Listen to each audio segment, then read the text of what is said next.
세상을 너무 만만하게 보는 게 아닌가. 그쵸? 일단 술을 마셨다고 했잖아요. 진짜 문제죠.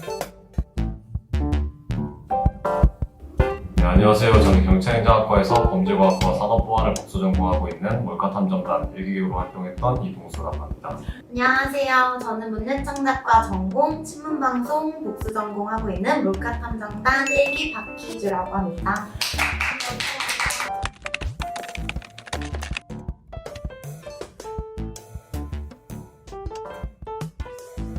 첫 번째 판례는 K 전 앵커에 관한 판례인데요.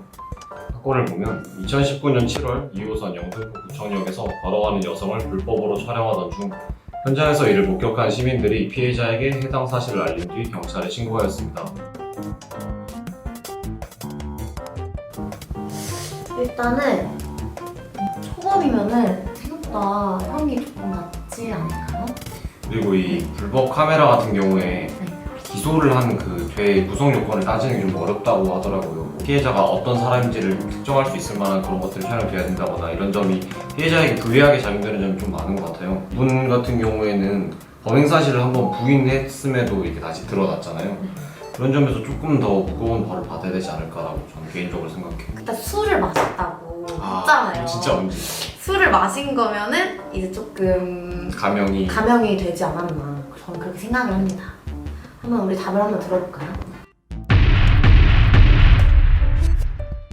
근데 이 사람이 굉장히 얼굴이 많이 알려져 있는 사람이고 약간 성범죄에 관해서 브리핑을 한 적이 있더라고요, 이분이. 대중들이 보기에 너무 실망감을 많이 얻었을 것 같아요. 특히 이런 우리가 TV에서 볼 수 있는 공인분들 같은 경우에는 우리 일반인들에게 미치는 파급력이 더 크잖아요.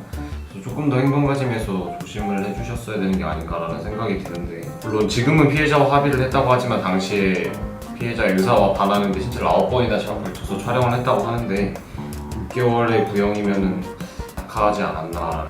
근데 이 사람이 술에 취한 상태에서 9번을 그렇죠. 근데 이렇게 얼굴을 알려져 있는 사람이 이런 범죄를 저지른다는 건 약간 세상을 너무 만만하게 보는 게 아닌가. 그쵸? 왜냐면 형벌이 약하기 때문에 그렇게 생각하지 않나요? 직업의식도 부족한 것 같고. 맞아요. 같은 생각입니다.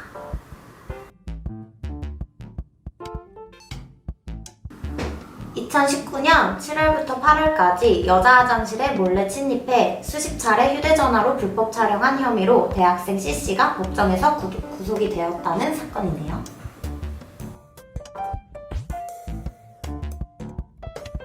충동장애잖아요. 어느 정도의 정신적인 그런 거니까. 중동장애 같은 경우도 심신미약이라는 틀 안에서 어느 정도 감형의 요인이 되고 있다고 여러 판례에서 그렇게 나오고 있는 걸로 알아요. 근데 이제 우리나라에서 형벌을 정하는 기준을 할 때 그 사람에 대한 응보적인 역할보다는 약간 그 가해자, 그 범죄자를 다시는 그 범죄를 저지르지 않도록 교화시키는 교정의 측면에서도 이런 형벌을 정하는 기준들이 마련이 되어 있거든요. 근데 물론 이 분들이 다시 이런 충동 장애라든지 어떤 범죄를 저지른 것에 있어서 다시 이 일을 일어나지 않도록 하는 것도 정말 중요하지만 그런 범죄로 인해서 억울하게 고통받는 피해자들이 없어야 되는 게 가장 우선이라고 저는 생각하거든요. 이 판례가 꼭 시사하는 바가 있었으면 하는 바람이에요.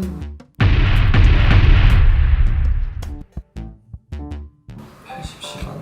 근데 이게 성폭력 치료 프로그램이 이게 효과가 있을까요? 저는 약간 그렇게 생각을 해봤는데요. 뭔가 1년 선고도 조금 충동적인 거에 비해서는 좀 형량이 낮다고 생각하고 성폭력 치료도 솔직히 그렇게 효과적이지 않을까 한번 의심해볼 만한. 이것도 진짜 모르겠다. 그러니까 단계가 좀 갈수록 어려워지는 것 같지 않나요? 이건 뭘까요? 저도 모르겠는데 이거 주사기 같은 거.